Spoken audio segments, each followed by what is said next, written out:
The prairie wind in South Dakota does not whisper. It howls. It tears across the flat, frozen earth in late November with the kind of indifference that belongs only to nature.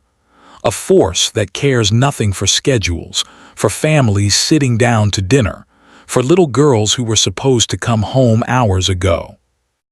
It howls through broken fence lines and bare cottonwood branches, and on the night of November 14, 2000, it howled across the rural outskirts of Beadle County, South Dakota, where a modest farmhouse sat quiet beneath a sky bruised purple and black. The porch light was on. It had been on since 4 in the afternoon. The woman inside had turned it on herself, a habit born from years of motherhood, a beacon, a signal, a promise that someone was waiting. But the girl it was meant for never walked back through that door. Her name was Cassandra Lynn Hofer. She was 9 years old. She had brown eyes, a gap between her front teeth, and a habit of singing to herself while she walked home from the school bus stop, just a quarter-mile down County Road 14. On the afternoon of November 14, 2000, 3 children stepped off bus Route 7 at 3:47 p.m. 2 of them made it home. And for the next 22 years, the question that haunted everything, every investigation, every whispered conversation at the Beadle County diner, every sleepless night in that farmhouse, was this: what happened in the 4 minutes between the moment Cassie Hofer stepped off that bus and the moment she should have walked through her front door? To understand what was lost on that November afternoon, you first have to understand what Cassandra Lynn Hofer, Cassie, to everyone who loved her, actually was. Not a victim, not a statistic, a child. She was born March 3, 1991, the second of 3 children belonging to Dale and Ruthann Hofer. Dale was 41 years old in the fall of 2000. A grain farmer who worked roughly 800 acres of soybean and winter wheat outside of Huron, South Dakota. He was broad-shouldered, quiet in the way that Midwestern men are often described as quiet, not distant, but economical with words. He coached Cassie's youth soccer team on Saturday mornings in the fall, driving the family's 1997 Ford pickup through the muddy back roads to the field at the edge of town. Ruthann, 38, worked part-time at the county assessor's office on Mondays and Fridays. She baked her own bread. She kept a vegetable garden that she covered with burlap every October. She knew every teacher her children had ever had by first name. Cassie's older brother, Marcus, was 13 that fall. Her younger sister, Brianna, had just turned 6. The Hofer house was a 2-story white farmhouse with green shutters, a tire swing on the old elm in the front yard, and a border collie named Pepper who slept on the porch mat regardless of the temperature. Mornings at the Hofer house smelled like coffee and toast. Evenings smelled like whatever Ruthann had on the stove, often chicken soup, as the weather turned cold. Often the earthy warmth of the wood stove in the living room that Dale kept stoked from October to April. The morning of November 14, 2000 was a Tuesday. The temperature at sunrise was 22 degrees Fahrenheit. A thin crust of snow covered the ground from a light dusting the night before, not enough to cancel school, but enough to make the world look briefly clean and sharp-edged. Cassie had eaten scrambled eggs and orange juice for breakfast.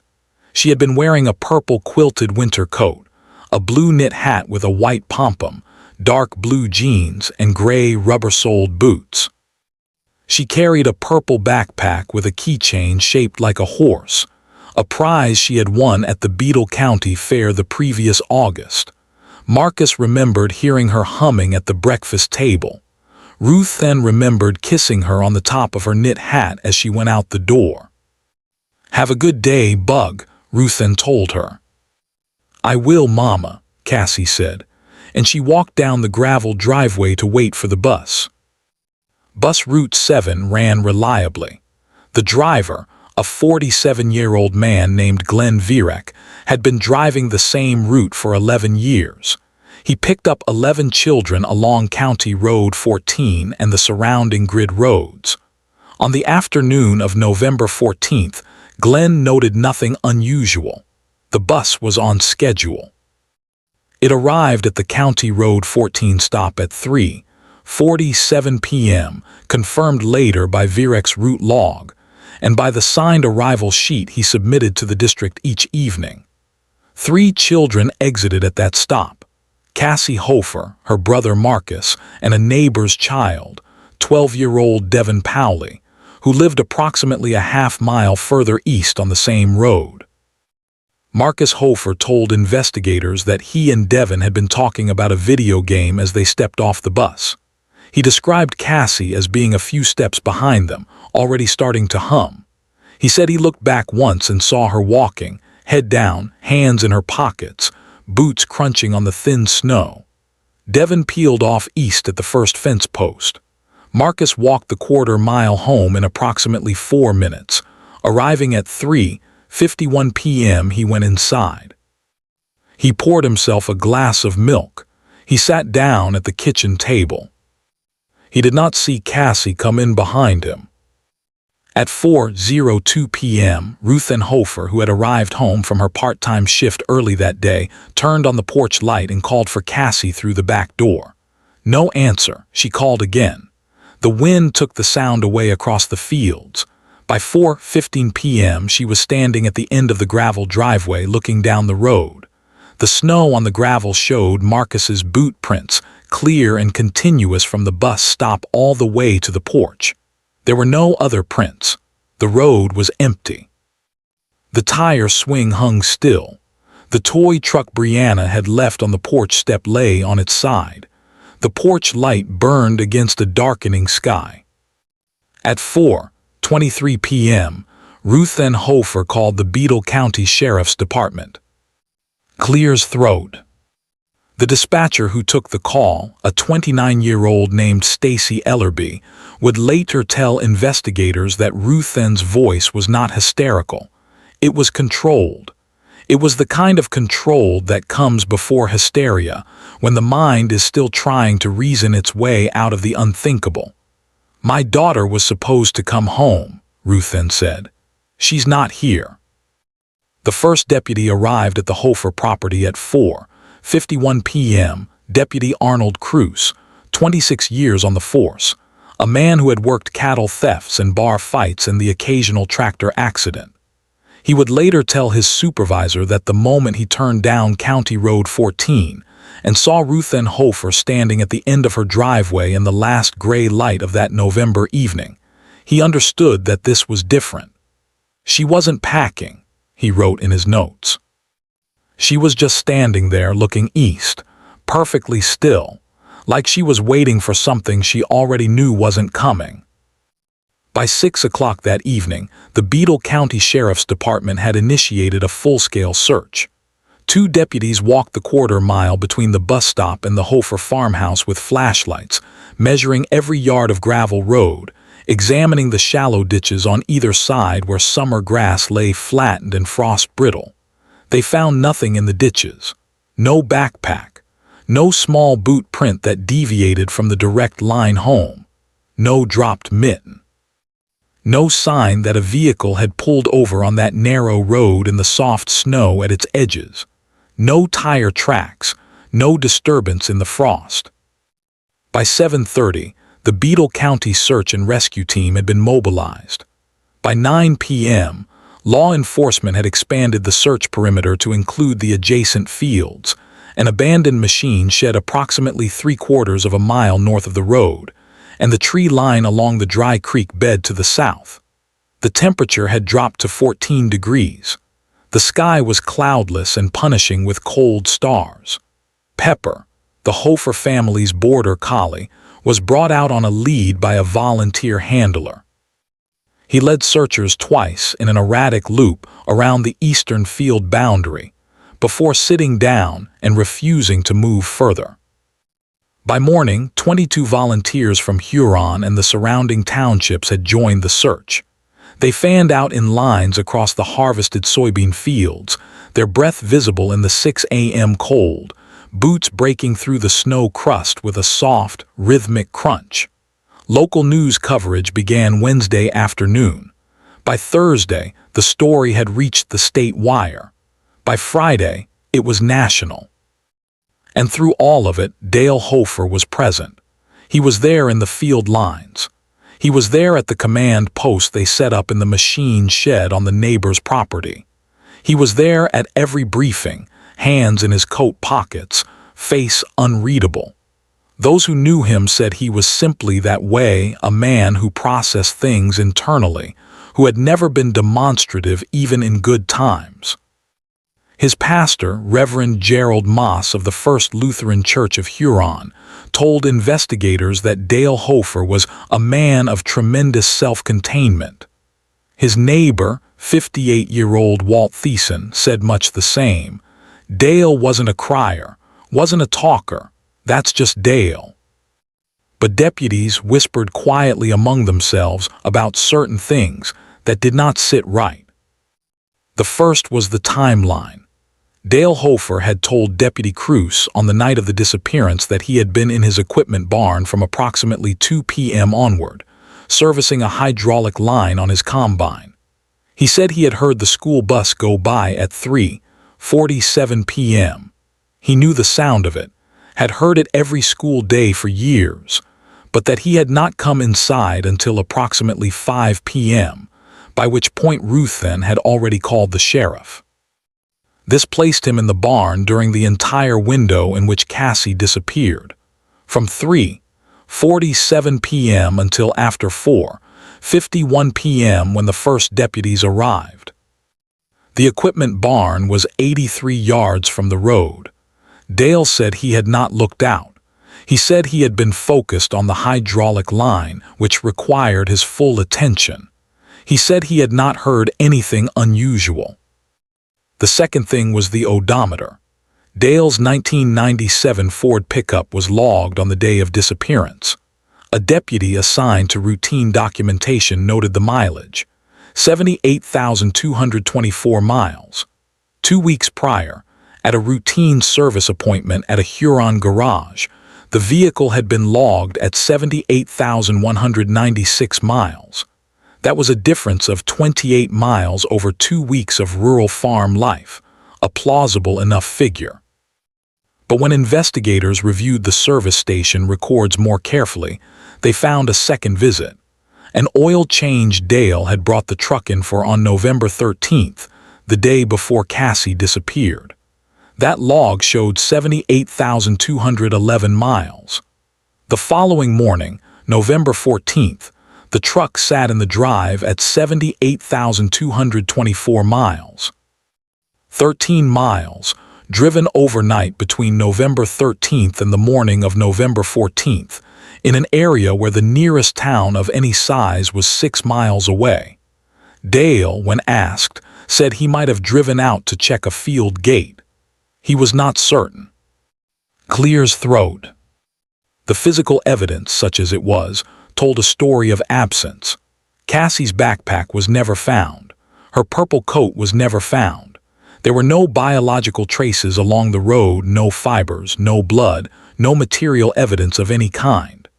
A forensic team from the State Division of Criminal Investigation arrived on day 3 and conducted a comprehensive sweep. They found boot prints in the snow consistent with Marcus Hofer's size 7 sneakers. They found Glenn Vierek's bus tracks. They found Devin Powley's prints going east. They did not find Cassie's prints going anywhere at all.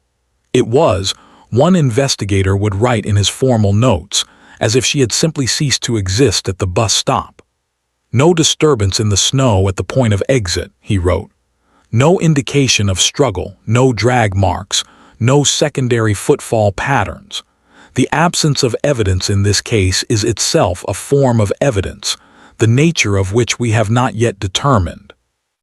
The weeks turned. Search efforts formalized and then slowly contracted.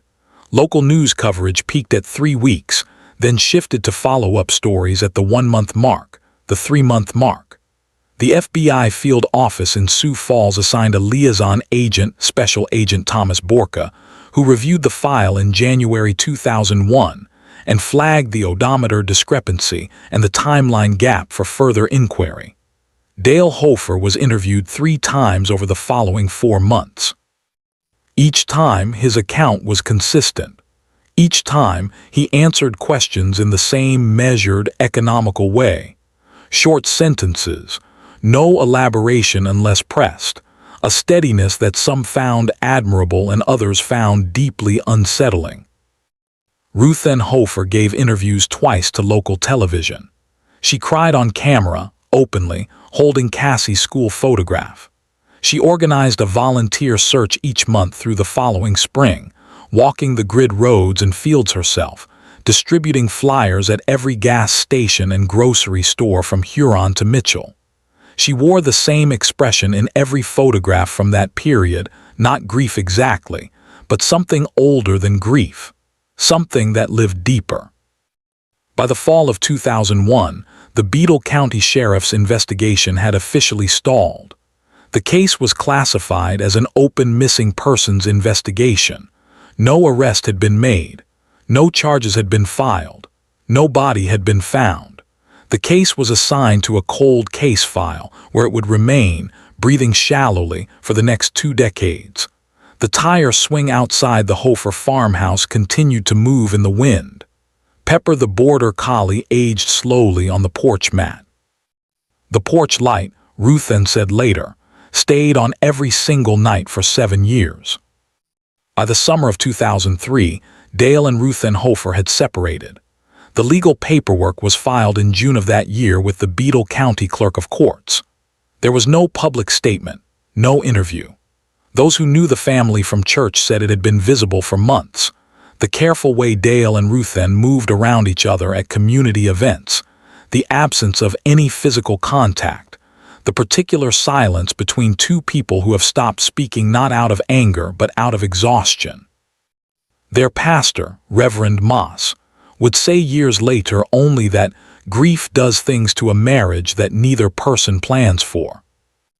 Ruthen Hofer took Brianna and moved to a rental house in Huron proper, on a quiet street 3 blocks from the elementary school.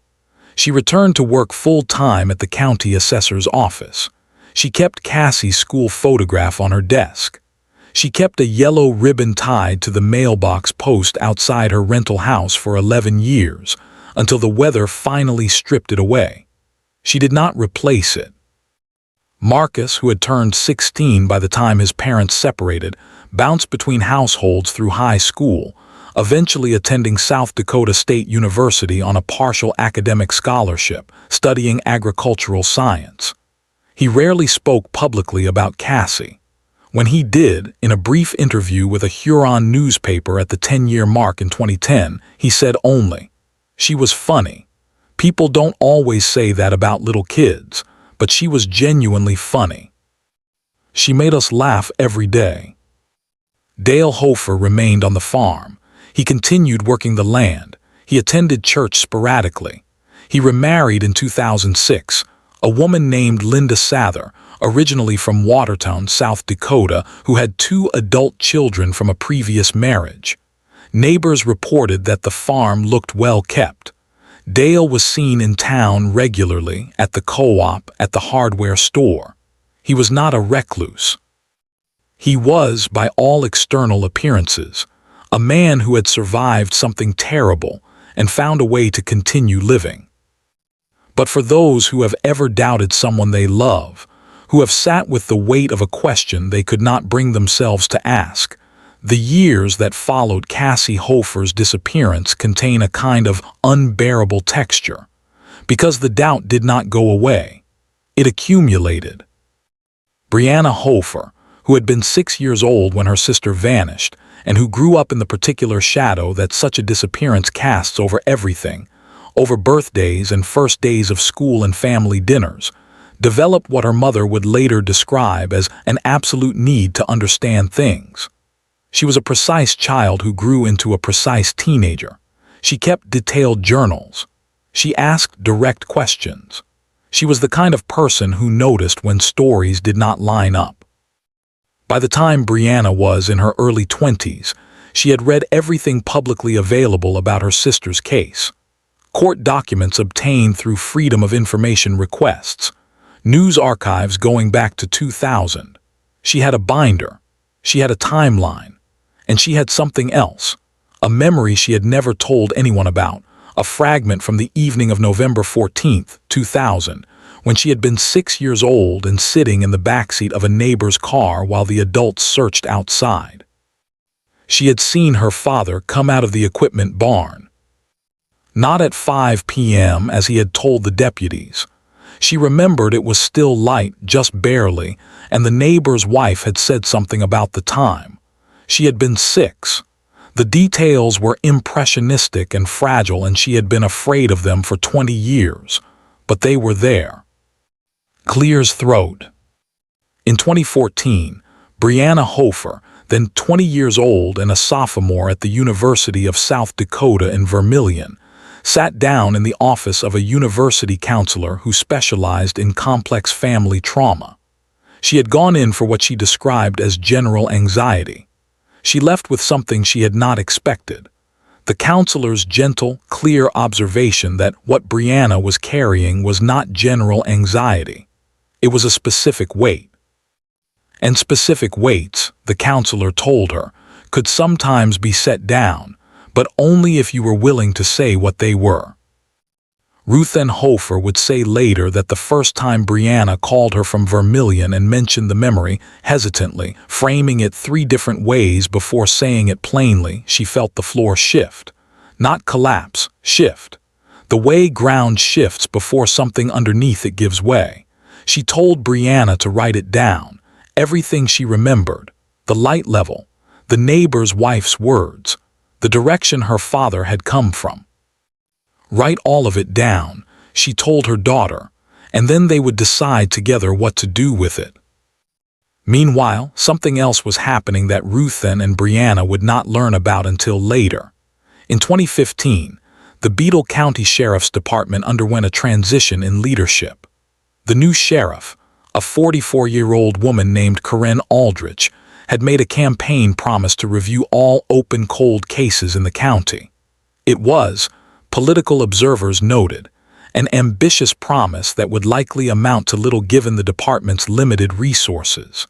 Sheriff Aldrich proved them wrong. She assigned a retired investigator, 61-year-old former State Division of Criminal Investigation Agent Harold Petch, as a part-time cold case consultant. His first assignment, given to him in January of 2016, was a stack of 12 files. The second file from the top was Cassandra Lynn Hofer, missing since November 14, 2000. Harold Petch read the file in a single sitting. "I want the odometer documentation," he told Sheriff Aldrich the following morning, "and I want every interview transcript from the first 90 days. The case of Cassandra Lynn Hofer did not reopen with a dramatic single revelation. It reopened the way cold cases often do, slowly, then all at once. Harold Petch spent the first 4 months of 2016 reviewing documents, rereading forensic reports, and making a quiet list of questions that had never been answered.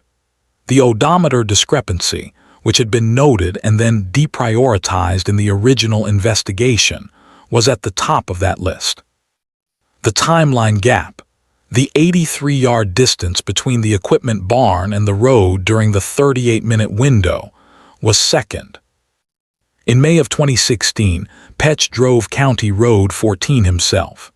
He timed the walk from the bus stop to the Hofer farmhouse driveway at 4 minutes and 12 seconds. He stood at the entrance to the equipment barn and looked at the road. From the barn door, the bus stop was clearly visible, a straight line of gravel flanked by flat, treeless fields. There was nothing obstructing the view. He took photographs. He wrote in his notes, "A person standing at the barn entrance at 3:47 p.m. on a clear November afternoon could not have failed to see the school bus stop and the children exit. If Dale Hofer was in this barn at that time, as stated, he saw those children get off the bus. The question of whether he saw what happened next or whether he was in the barn at all, is not resolved by his account. In August of 2016, Petch requested that the State Division of Criminal Investigation formally reopen the case and assign resources. The request was approved in October. By November, 16 years to the month after Cassie's disappearance, the Cassandra Hofer cold case had an active investigative team. Petch, 2 DCI special agents, and a forensic specialist from Rapid City. It was in February of 2017 that Brianna Hofer made the call. She had been in contact with Ruthen about the memory for nearly 3 years by that point. Together, they had talked. They had argued. They had sat in Ruthen's kitchen on the quiet street in Huron and gone through the binder that Brianna had kept, page by page. Ruthen had her own observations, things she had noticed in the years of their marriage that she had explained away at the time, assigned to grief or to Dale's natural taciturnity. A specific coldness when Cassie's name was mentioned. A controlled quality to his public grief that she had always read as strength, but that she had begun, quietly and painfully, to read differently. The way he had, at a certain point, stopped asking whether there were updates on the case, as if he had stopped expecting an answer because he already knew there was none coming. On February 9, 2017, Brianna Hofer contacted the Beadle County Sheriff's Department and asked to speak with whoever was working her sister's case. Harold Petch took the call. "I need to tell you something I should have told someone a long time ago," Brianna said. Clears throat. In the formal statement she gave to investigators on February 14, 2017, Brianna Hofer described what she remembered from the evening of November 14, 2000. She was precise. She had prepared carefully. She described the quality of the light, still gray, not full dark yet. The sky was a kind of orange gray at the horizon, which placed the time she was referencing at somewhere between 4:30 and 4:50 p.m., consistent with sunset data for Beadle County on that date. She described being in the backseat of her neighbor Betty Thiessen's car, which was parked in the Hofer driveway. She described Betty Thiessen saying, "Where on earth is Dale? We need all the hands we can get." And she described seeing Dale Hofer emerge from the direction of the equipment barn at that moment, but not from the barn door itself, from the far side of the barn, the north side, the side that faced the harvested soybean field. Not servicing equipment, coming in from the field. Investigators obtained a formal interview with now 71-year-old Betty Thiessen in March of 2017. She had never been interviewed in the original investigation, a gap that Petch noted with visible frustration in his case journal. Betty Thiessen confirmed, in careful, precise terms, that she did have a memory of Dale Hofer coming from the direction of the north field on the evening of the disappearance. She said she had not thought much of it at the time. "Dale was always out in those fields," she said. "I figured he'd been checking something." When asked if she had shared this observation with deputies, she said no one had asked her. "No one ever talked to me," she said. "I was just there to help with the little ones." The investigative team moved carefully. Over the following 6 months, they reconstructed the North soybean fields layout in 2000. Using county agricultural maps, drainage records, and the original forensic sweep documentation from November 2000, they identified an area approximately 340 yards north of the barn that had not been included in the initial search perimeter. The initial search had focused on the road corridor, the ditches, and the South Creek bed. The north field, harvested, flat, unremarkable, had been walked in a line search but not subjected to forensic ground examination. In September of 2017, investigators requested a ground-penetrating radar survey of a specific 200-yard section of the north field, in an area where drainage patterns and soil compression data from 2000 suggested a possible area of disturbance. The survey was conducted on September 22, 2017, a clear and cold morning not unlike those November mornings of 17 years prior. The radar returned an anomaly at a depth of approximately 3 feet, in a section of ground adjacent to a drainage tile line. Excavation began the following morning. On September 24, 2017, at 11:23 a.m., the forensic team made a discovery that officially converted the Cassandra Hofer case from a missing persons investigation to a homicide investigation. The details of what was found were not released publicly in their entirety. What was released was the following: the remains of a child, consistent with the age and physical profile of Cassandra Lynn Hofer, along with remnants of a purple quilted coat and a backpack containing a small keychain shaped like a horse. The porch light, Ruth then said when she was told, had been on that morning. Clears throat. Dale Lee Hofer was arrested on the morning of October 3, 2017, at the farmhouse on County Road 14, where he still lived with Linda Sather. The arrest was made by Beadle County Sheriff Karen Aldrich and 2 DCI special agents, accompanied by Harold Petch. The warrant was for first-degree homicide in the death of a family member. Dale Hofer was 68 years old. He was standing on the porch when the vehicles pulled up. He was wearing a gray work jacket and holding a coffee mug. Deputies who were present said he did not run. He did not speak. He set the coffee mug down carefully on the porch railing and put his hands out. News of the arrest broke within hours. The Huron newspaper ran it as a breaking story by mid-morning. By afternoon, it was on the state wire.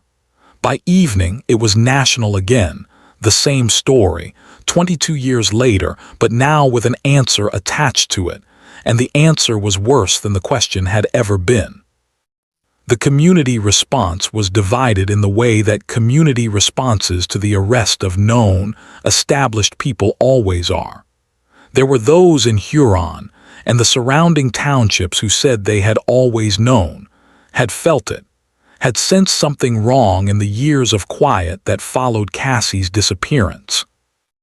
There were others who said it was impossible, that they had known Dale Hofer for decades, that he had been at every community supper and every church service and every 4-H fundraiser, and that the man they knew was not capable of this. A woman who had been in Dale's congregation for 30 years told a television reporter, "I just don't understand how someone lives like that, right in the middle of everyone." A man who had farmed the adjacent property told the same reporter, "I always thought there was something off. You could never say it, but you always felt it." Those who believed and those who doubted. The line between them is always more complicated than it looks from a distance, because the man who helped search for his missing daughter was the same man who had driven 13 miles in the night before she disappeared. The man who stood in the field lines with his neighbors was the same man who had come back from the north field in the fading light of November 14th. The man who sat through 3 police interviews with quiet, measured consistency was the same man who had buried a child in a harvested field and then gone inside his house and lived there for another 17 years. Clears throat. The preliminary hearing in the case of State of South Dakota v. Dale Lee Hofer was held in Beadle County Circuit Court on November 18, 2017, 3 days after the 17th anniversary of Cassie's disappearance. Dale Hofer entered the courtroom in a dark blue jacket, his hair white, his face the same unreadable mask it had always been. He sat with his court-appointed attorney and listened to the charges read. He entered a plea of not guilty. In the gallery, Ruth Ann Hofer sat in the second row. She was 55 years old.